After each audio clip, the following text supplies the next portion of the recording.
We don't use a lot of recipes in our cooking, so everything's kind of spontaneous. Yeah, I mean, cooking is sort of freedom of expression. My name is Gunawan. I'm the owner of Ubuntu Canteen. Today I'm going to cook the halibut dish, utilizing a lot of the byproducts of the daily processing of our ingredients. So we have whey, which is a byproduct of cheese making, like yogurt and ricotta, and we use that and incorporate it in a lot of different sauces. And then we have the soup stock of the halibut bone. A couple more things like the end bits of the celeriac, which we're going to utilize in the sauces as well. Just start off with a bit of shallot, just for the base note of every stock base.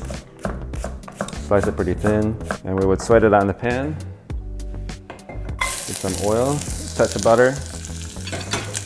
I tend to use grapeseed oil or olive oil. I mean, grapeseeds will be more neutral, but olive oil is a nice flavor.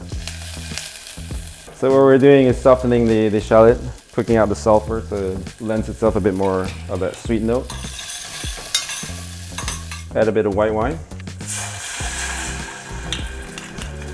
So we reduce the white wine until the alcohol sort of evaporated. You can sort of smell when it's slightly sweet. A pinch of vinegar. We don't use a lot of recipes in our cooking, so everything's kind of spontaneous. Yeah, I mean, cooking is sort of freedom of expression. You know, it gets a bit rigid if you follow by the books. Is that kind of like how everything is done at Ubuntu then? Yeah, mainly. So we get our vegetables 2 to 3 times a week, and based on what is available, we will compose a menu. Product from different farm lends different flavor in different stages of its sort of life. Also, understanding what we're working with day to day, and respecting the ingredient as the way it should be. We've always worked in the form of what we call low carbon footprint. People always talk about sustainability, but don't really know what they're trying to sustain. So everything we try to do is sort of like what we call regenerative, you know? Also knowing the farmers and having a relationship with them is also one of our sort of core philosophy. I opened Ubuntu because I wanted things to change. I wanted to create something new that's organic.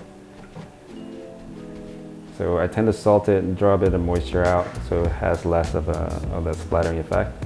A lot of people think you're working with inanimate object, but food and anything else, like say maybe in the carpentry or clay, it's such a reciprocal kind of relationship. You know, the food actually, if you look within it, it will actually call you to do what's necessary by presenting it in its most sort of intrinsic form, or like, you know, representing it in the way that it should be presented, you know. So we're almost there. This is reducing to kind of a nice syrup. Now we can add the fish stock. So roughly for this serving of 4, it'll be a cup of whey, about a cup of fish stock, about 150 ml of white wine, maybe a couple tablespoons of vinegar.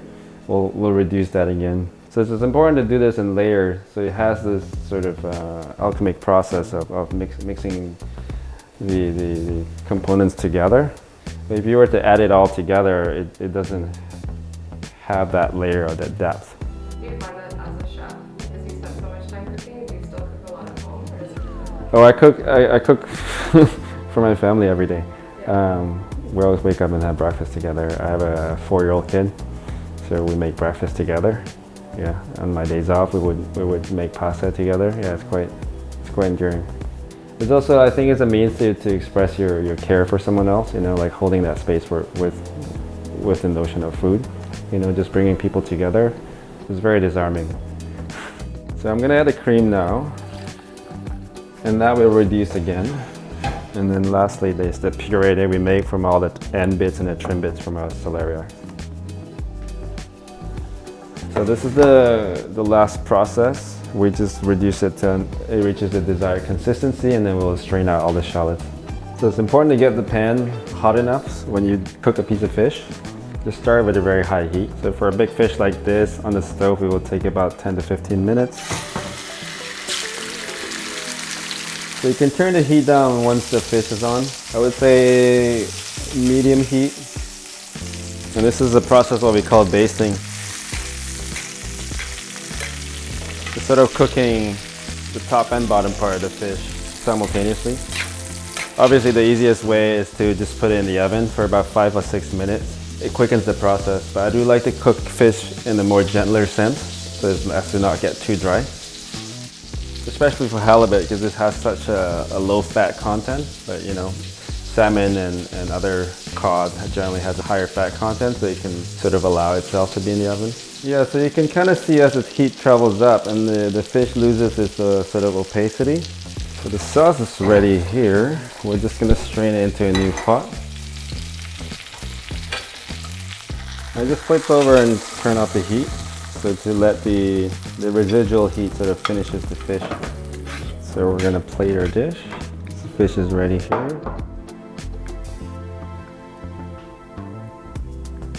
You can also add a bit of tarragon if you like to the sauce. I tend to add herbs at the last minute to keep its freshness. Just a little bit of sauce in the middle.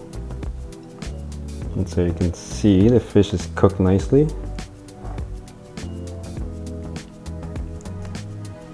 And just finish with some of the celeriac. It's a bit of texture, a bit of flavor. And really there's no limitation to how you want to plate. I mean, everything is just kind of spontaneous, and use your own creative freedom as well, you know. So this is roasted halibut with a caramelized whey sauce. So the whey sauce is made with a bit of yogurt whey, halibut stock, cream, with shallot and celeriac puree, and then we have some celery root that's slightly marinated, a bit of vinegar, salt, and oil.